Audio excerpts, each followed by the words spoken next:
तो समुद्रगुप्त के पश्चात शासक बनता है उसका पुत्र रामगुप्त। तो राम के शासनकाल में होता है शकों का आक्रमण, और शकों ने इसको बहुत परेशान भी किया था। माना जाता है कि शकों ने रामगुप्त पर आक्रमण करके इसकी पत्नी ध्रुव देवी या ध्रुव स्वामिनी को अपने साथ लेकर चले गए। इसके पश्चात चंद्रगुप्त द्वितीय को जब मालूम पड़ा कि बिना युद्ध किए ही अपनी पत्नी ध्रुव देवी या ध्रुव स्वामिनी को शकों को भेंट कर दिया, इससे चंद्रगुप्त द्वितीय क्रोधित होता है। न केवल ये शकों को पराजित करके ध्रुव देवी या ध्रुव स्वामिनी को वापस लाता है, बल्कि अपने बड़े भाई रामगुप्त की हत्या भी कर देगा और ध्रुव देवी या ध्रुव स्वामिनी से वैवाहिक संबंध स्थापित कर लेगा, या यूं बोले कि विवाह कर लेगा। तो इसके पश्चात शासक बनेगा अगला चंद्रगुप्त द्वितीय विक्रमादित्य। ये वही विक्रमादित्य हैं जो इतिहास में सबसे फेमस या प्रसिद्ध विक्रमादित्य हैं। ये रामगुप्त समुद्र का ही पुत्र था। समुद्रगुप्त के दो पुत्र थे, एक तो रामगुप्त और दूसरा चंद्रगुप्त द्वितीय। इसके शासनकाल में एक महत्वपूर्ण घटना होती है कि शकों ने आक्रमण किया रामगुप्त पर, और रामगुप्त ने बिना युद्ध किए ही शकों के डर से अपनी पत्नी को शकों को भेंट स्वरूप प्रदान कर देते हैं।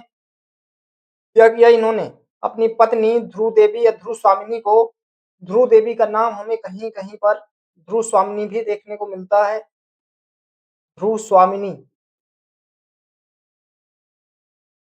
तो इनके शासनकाल में शकों ने इनको बहुत परेशान किया। ये आक्रमण करते हैं रामगुप्त पर, और रामगुप्त बिना युद्ध किए ही शकों के डर से अपनी पत्नी ध्रुव देवी या ध्रुव स्वामिनी को शकों को भेंट कर देते हैं। और जब इसी के भाई चंद्रगुप्त द्वितीय को इसकी जानकारी होती है कि इसने अपनी पत्नी ध्रुव देवी को बिना युद्ध किए ही शकों को भेंट कर दिया है, तो इससे चंद्रगुप्त द्वितीय बहुत क्रोधित होता है। तापी शासक है चंद्रगुप्त द्वितीय, ये क्रोधित होता है अपने भाई पर।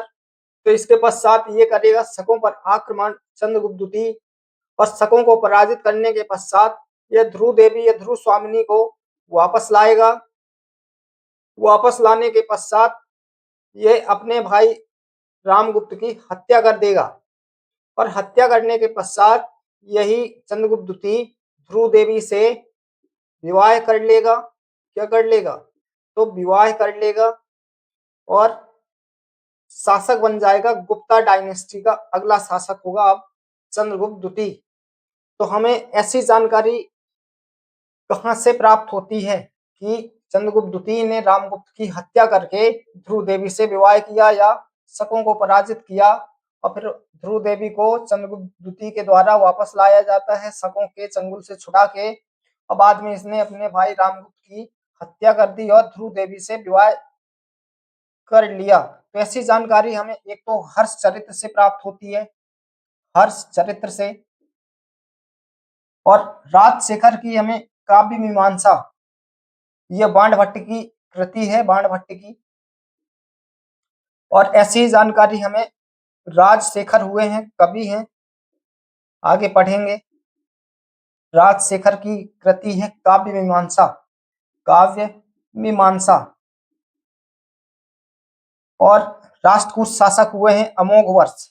तो अमोघवर्ष के संजन ताम्र पत्रलेख, संजन ताम्र पत्रलेख में भी हमें ऐसी घटना का उल्लेख मिलता है। याद रखेंगे, और भी काफी सोर्स हैं जिनमें ऐसी घटना का उल्लेख मिलता है। तो हम देखेंगे कि रामगुप्त के शासनकाल में शकों ने आक्रमण किया, और ये बिना युद्ध किए ही अपनी पत्नी ध्रुव देवी या ध्रुव स्वामिनी को शकों को भेंट स्वरूप प्रदान करते हैं। और जब इस घटना का पता पड़ता है इसी के भाई चंद्रगुप्त द्वितीय को, तो यह चंद्रगुप्त द्वितीय बहुत क्रोधित होता है अपने भाई पर, और ये शकों जाएगा, शकों को पराजित करेगा और ध्रुव देवी को वापस लाएगा। और वापस आने के पश्चात यह क्रोधित तो था ही अपने भाई के ऊपर, तो ये रामगुप्त की हत्या कर देगा और ध्रुव देवी से विवाह कर लेगा, और अगला शासक बन जाएगा या राजगद्दी प्राप्त कर लेगा। और ऐसी ही घटना का हमें उल्लेख हर्षचरित, राजशेखर की काव्य मीमांसा और अमोघवर्ष, जो कि राष्ट्रकूट शासक हैं, राष्ट्रकूट शासक हैं अमोघवर्ष, अमोघवर्ष। तो इनका हमें एक प्राप्त होता है संजन ताम्रपत्र लेख। तो यहाँ से हमें इस घटना का उल्लेख प्राप्त होता है। अब हम देखते हैं कि अगले शासक हुए हैं अब चंद्रगुप्त द्वितीय, जो कि यही का भाई था। तो हम चंद्रगुप्त द्वितीय के संबंध में देखें, राम रामगुप्त के संबंध में एक चीजें या एक जानकारी और याद रखेंगे।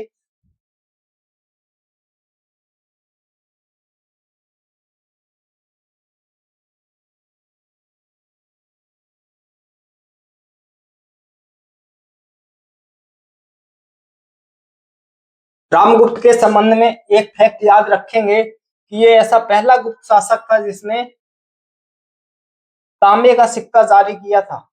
पूछा जाए गुप्तों में सबसे पहले तांबे का सिक्के जारी करने वाला शासक कौन, तो रामगुप्त।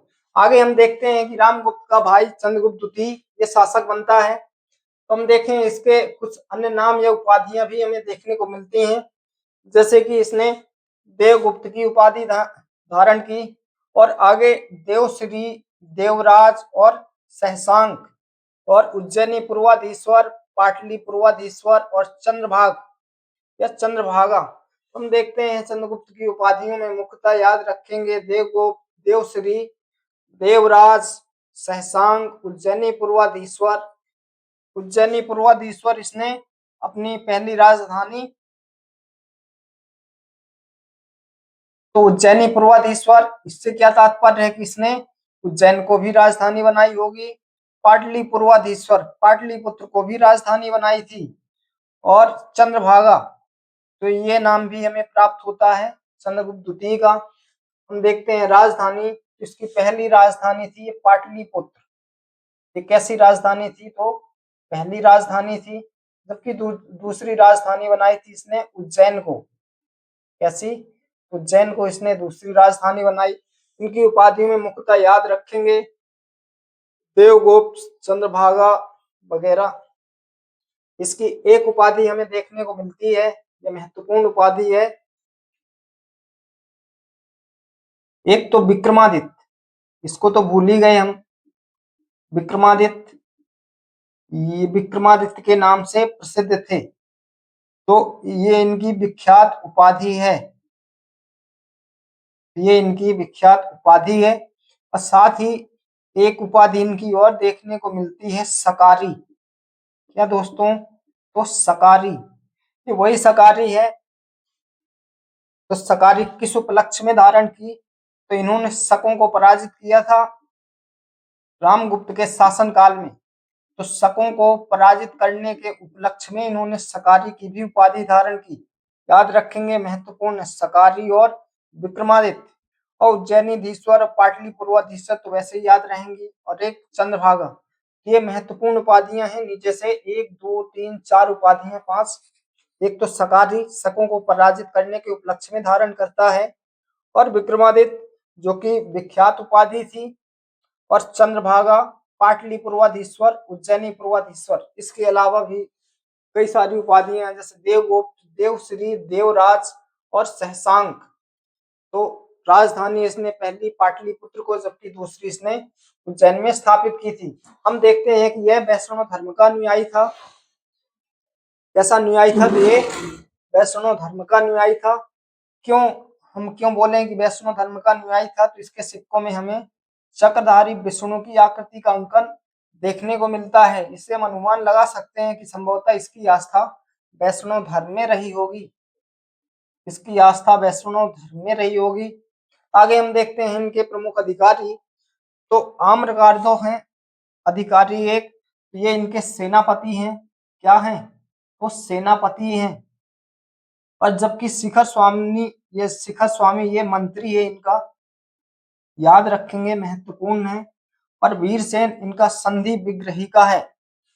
ये गुप्त काल में पद हुआ करता था, शांति, युद्ध और विदेश मामले मुख्यतः यही संधि विग्रहिका नामक अधिकारी ही देखा करता था। हम देखते हैं कि आम्रकार्दव जो कि सेनापति था, यह बौद्ध धर्म का अनुयायी था। कैसा था, ये बौद्ध धर्म का अनुयायी था।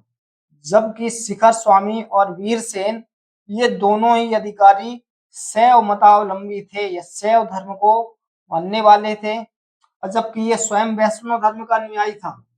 तो इसका धर्म क्या था चंद्रगुप्त का, तो ये वैष्णव धर्म का अनुयायी था। इससे क्या साबित होता है, तो इससे ये साबित होता है कि ये धार्मिक रूप से सहिष्णु शासक था। कैसा था?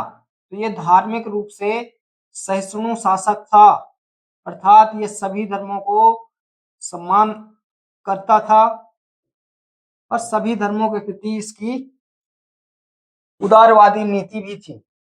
तो ये धार्मिक रूप से सहिष्णु शासक था। क्यों था? तो इसने विभिन्न धर्म के या धर्म के विद्वानों को अपने राज्य में रखा था। जैसे सेनापति आम्रकार्तव, याद रखेंगे, महत्वपूर्ण है। आम्रकार्तव सेनापति पूछा गया क्वेश्चन है। ये बौद्ध धर्म से संबंधित व्यक्ति था, यह बौद्ध मतावलंबी था। तो वहीं शिखर स्वामी ये मंत्री था इसका, शैव धर्म आस्था थी इसकी। और वीरसेन ये संधि विग्रहिका था। संधि विग्रहिका को ऐसे समझे कि ये पद हुआ करता था गुप्ता काल में, जो कि मुख्यतः विदेश, शांति और युद्ध से संबंधित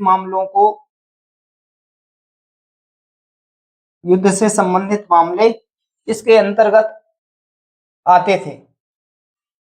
आगे हम देखें कि इसने विद्वानों को भी संरक्षण प्रदान किया है।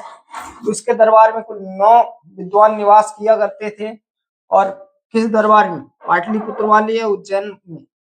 तो ये जो 9 रत्न थे तो उज्जैन के दरबार में निवासरत थे। हम देखें कि चंद्रगुप्त द्वितीय ने विद्वानों को भी संरक्षण दिया था और इसके उज्जैन के दरबार में ही कुल 9 विद्वान निवास किया करते थे। 9 विद्वानों में पहले तो है कालिदास, जो कि 9 रत्नों में से ये इनके प्रमुख रत्न थे। कालिदास। धन्वंतरी ये चिकित्सक थे चंद्रगुप्त द्वितीय के। क्या थे? तो ये चिकित्सक थे। वराहमिहिर ये खगोल शास्त्री या बोल सकते हैं ये ज्योतिषी थे। तो वहीं अमर सिंह हुए हैं, ये कोषकार थे। ये दरबार में कोषकार थे। वहीं पर शंकु ये भी थे, जो कि संभवतः वास्तुकार थे। वास्तुकार। और छप कणक ये भी फलित ज्योतिषी था। ज्योतिषी तो था लेकिन फलित ज्योतिषी था। जबकि बेताल भट्ट ये बहुत फेमस जादूगर भी हुए थे, जादूगर थे ये वही बेताल भट्ट है जिनकी कहानियां अक्सर अब सुनते हैं लोग। नाम सुना होगा आपने बेताल भट्ट की कहानियां। जबकि घटकर पर ये कूटनीतिज्ञ थे और वर ऋषि इनके व्याकरणाचार्य थे। तो ये रहे चंद्रगुप्त द्वितीय के कुछ प्रमुख विद्वान। तो ये 9 रत्न थे, कालिदास, धन्वंतरी, वराहमिहिर, अमर सिंह, शंकु, छपकण, बेताल भट्ट जो कि जादूगर था, घटकर पर कूटनीतिक विशेषज्ञ था, राजनीतिक दूरदर्शिता थी इसके अंदर। और 9वां विद्वान था वर ऋषि, याद रखेंगे, व्याकरणाचार्य था। आगे हम देखते हैं तो चंद्रगुप्त द्वितीय ने वैवाहिक संबंध भी स्थापित किए थे। तो कैसे वैवाहिक संबंध? तो हम देखते हैं तो इसने विवाह किया था। इसने तो चंद्रगुप्त द्वितीय का विवाह होता है कुबेर नागा से। और कुबेर नागा से इनको एक पुत्री प्राप्त होती है जिसका नाम है प्रभावती गुप्त। प्रभावती गुप्त, याद आ रहा है कुछ? प्रभावती गुप्त हमने पढ़ चुके हैं इस राजवंश में, तो वाकाटक राजवंश में। तो इनकी एक पुत्री उत्पन्न होती है कुबेर नागा से, प्रभावती गुप्त। और इस प्रभावती गुप्त का विवाह होता है वाकाटक राजवंश के एक शासक हुए हैं रुद्र सिंह द्वितीय। क्या होता है? विवाह होता है प्रभावती गुप्त और वाकाटक राजवंश के शासक रुद्र सिंह द्वितीय का। तो 2 राजवंशों में वैवाहिक संबंध स्थापित हो चुके हैं। अब तीसरा राजवंश है कदम वंश। तो इस कदम वंश के शासक हुए हैं काकुत्स वर्मन। क्या है? काकुत्स वर्मन। तो काकुत्स वर्मन की एक पुत्री थी जिसका विवाह होता है चंद्रगुप्त द्वितीय के एक पुत्र कुमारगुप्त प्रथम से। किससे? तो कुमारगुप्त प्रथम से विवाह होता है काकुत्स वर्मन की पुत्री का। और ये काकुत्स वर्मन कदम वंश के शासक थे। और ऐसी जानकारी हमें एक अभिलेख से प्राप्त होती है जो कि कर्नाटक से प्राप्त होता है, तालगुंद अभिलेख। याद रखेंगे, पूछा गया क्वेश्चन है तालगुंद अभिलेख। तो ये कहाँ स्थित है? तो कर्नाटका में या कर्नाटक। कोई भी चीज फालतू नहीं लिखी गई है, एक एक शब्द को बहुत बारीकी से सोच समझकर लिखा हुआ है। तुम फिर देखते हैं वैवाहिक संबंधों में, तो इनका विवाह होता है कुबेर नागा से, और कुबेर नागा से ही इनको एक पुत्री प्राप्त होती है जिसका नाम है प्रभावती गुप्त। तो एक राजवंश से इन्होंने अभी विवाह कर लिया, इनसे मैत्रीपूर्ण संबंध स्थापित हो चुके हैं। अब कुबेर नागा से ही इनको एक पुत्री की प्राप्ति होती है। तब ये पुत्री का विवाह करते हैं वाकाटक राजवंश के शासक रुद्र सिंह द्वितीय से। इस वंश के साथ भी वैवाहिक संबंध स्थापित कर लिए। अब अगला वंश है कदम वंश। तो कदम वंश में इन्होंने अपने पुत्र का विवाह किया। किससे किया? तो काकुत्स वर्मन शासक हुए हैं कदम वंश के, तो इनकी पुत्री से। तो हमें कदम वंश में इनके वैवाहिक संबंधों की जानकारी हमें तालगुंद अभिलेख से प्राप्त होती है। पूछा गया है तालगुंद अभिलेख, और ये अभिलेख कहाँ स्थित है? तो कर्नाटक में। तो ये था इनका वैवाहिक संबंध। आगे हम देखते हैं कुछ वंशावली देख लेते हैं, आप लोग कंफ्यूज होंगे। वंशावली देख रहे हैं। चंद्रगुप्त, चंद्रगुप्त का विवाह होता है कुमार देवी से, लिच्छवी राजकुमारी कुमार देवी, और इनसे संतान प्राप्त होती है इनको एक समुद्रगुप्त। समुद्रगुप्त, और इस समुद्रगुप्त का विवाह होता है दत्त देवी से। याद रखेंगे, दत्त देवी। तो समुद्रगुप्त को संतानें कितनी प्राप्त होती हैं? तो 2 संतानें थी। एक तो रामगुप्त जिसको अभी हमने पढ़ा, रामगुप्त, और दूसरा चंद्रगुप्त द्वितीय। चंद्रगुप्त द्वितीय। अब चंद्रगुप्त का विवाह होगा आगे किससे? तो कुबेर नागा से। कुबेर नागा के साथ इसका विवाह होता है चंद्रगुप्त द्वितीय का, और इससे जो संतान प्राप्त होगी वो कुमारगुप्त प्रथम। कुमारगुप्त प्रथम। तो ये अभी याद रखेंगे, आगे बहुत डिटेल में देखेंगे। और इसी क्रम में ये भी देख लेते हैं, कुछ फैक्ट अभी देख लेंगे कि समुद्रगुप्त पहला ऐसा शासक था, पूछा जाए कि गुप्तों में सबसे पहले, नहीं चंद्रगुप्त, चंद्रगुप्त प्रथम। तो पूछा जाए गुप्तों में सबसे पहले स्वर्ण सिक्का जारी करने वाला शासक कौन? तो चंद्रगुप्त प्रथम सर्वप्रथम सोने का सिक्का या स्वर्ण सिक्का जारी करने वाला शासक गुप्तों में, संपूर्ण इतिहास में नहीं दोस्तों, गुप्तों में। तो सर्वप्रथम स्वर्ण सिक्का जारी करने वाला शासक, स्वर्ण सिक्का जारी करने वाला शासक चंद्रगुप्त प्रथम था। और जबकि सबसे पहले तांबे का सिक्का जारी करने वाला गुप्त शासक, तांबे का सिक्का जारी करने वाला गुप्त शासक, सिक्का जारी करने वाला तो रामगुप्त। और जबकि पूछा जाए कि चांदी का सबसे पहले सिक्का जारी करने वाला गुप्त शासक तो चंद्रगुप्त द्वितीय। चांदी का सबसे पहले या सर्वप्रथम सिक्का जारी